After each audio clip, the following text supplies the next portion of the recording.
Dental scaling एक ऐसा नाम जिसे सुनकर कई लोगों के मन में एक सवाल आता है, क्या इससे हमारे दांत कमजोर तो नहीं हो जाएंगे? तो आज हम इसी के बारे में बात करने वाले हैं। इस मिथक के पीछे का सच क्या है, चलिए जानते हैं। इस तरह की और जानकारी के लिए हमारे साथ बने रहें। तो चलिए, कहानी शुरू होती है रमेश से, या शायद हम में से कई लोगों से। डॉक्टर साहब ने तो कह दिया स्केलिंग करवा लो, पर दोस्तों से सुना, इंटरनेट पर पढ़ा कि भाई इससे तो दांत कमजोर हो जाते हैं। तो आखिर सच क्या है और झूठ क्या? चलिए आज इसका पता लगाकर ही रहते हैं। तो सवाल ये है कि आखिर ये डर आता कहाँ से है। देखिए, स्केलिंग को लेकर ये जो चिंताएं हैं ना, ये बहुत ही आम है और ज्यादातर ये सुनी सुनाई बातों से या फिर आप जानते हैं ऑनलाइन मिली आधी अधूरी जानकारी से फैलती हैं। तो पहले ये समझते हैं कि आखिर ये स्केलिंग है क्या भला। देखिए, बिल्कुल सीधी भाषा में कहें तो ये एक तरह की प्रोफेशनल डीप क्लीनिंग है।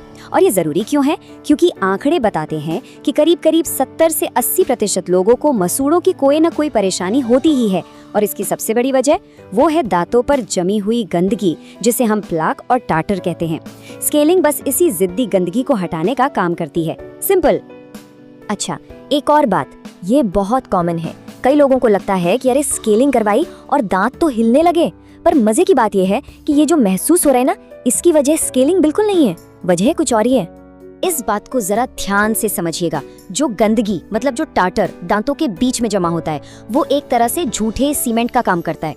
वो कमजोर दांतों को आपस में चिपका कर रखता है और हमें लगता है सब ठीक है। अब जैसे ही स्केलिंग से वो गंदगी हटती है तो दांतों की असली हालत, जो कमजोरी पहले से ही वहां थी, वो सामने आ जाती है। तो कहने का मतलब ये है कि स्केलिंग ने कोई प्रॉब्लम पैदा नहीं की, उसने तो बस उस प्रॉब्लम से पर्दा हटाया जो गंदगी के नीचे छिपी हुई थी।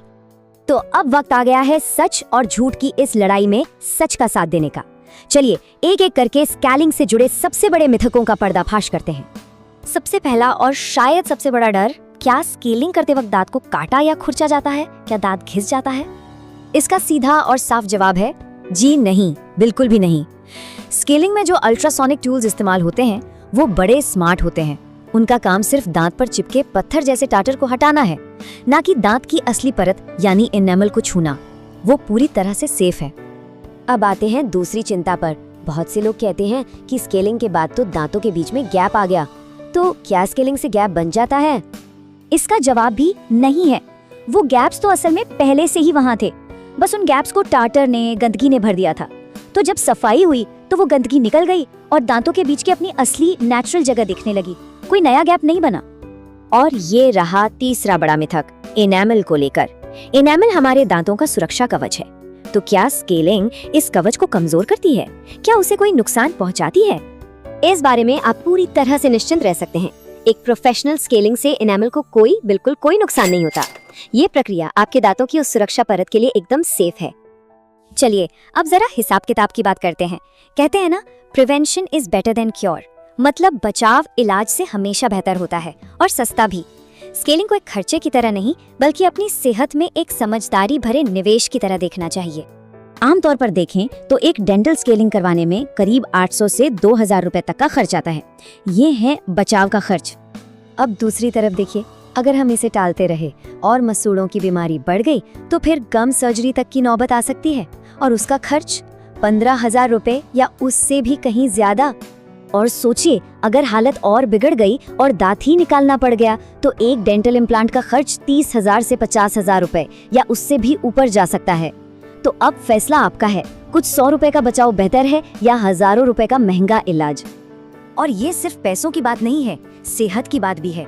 स्टडीज ये बताती हैं कि रेगुलर स्केलिंग करवाने से मसूड़ों की बीमारी का खतरा 60% तक कम हो सकता है। सोचिए 60%, ये बहुत बड़ा नंबर है। तो अब इस डर के चश्मे को उतारने का टाइम है और एक प्रोएक्टिव नजरिया अपनाने का। मतलब प्रॉब्लम होने का इंतजार नहीं करना, बल्कि उसे होने से रोकना, क्योंकि हमारी मुस्कान हमारी ही जिम्मेदारी है। और यही बात हमारे दोस्त रमेश को भी समझ आ गई। उसने जो महसूस किया वही इस पूरी बातचीत का निचोड़ है कि स्केलिंग से दांत गिरते नहीं हैं। अरे स्केलिंग तो दांतों को गिरने से बचाती है।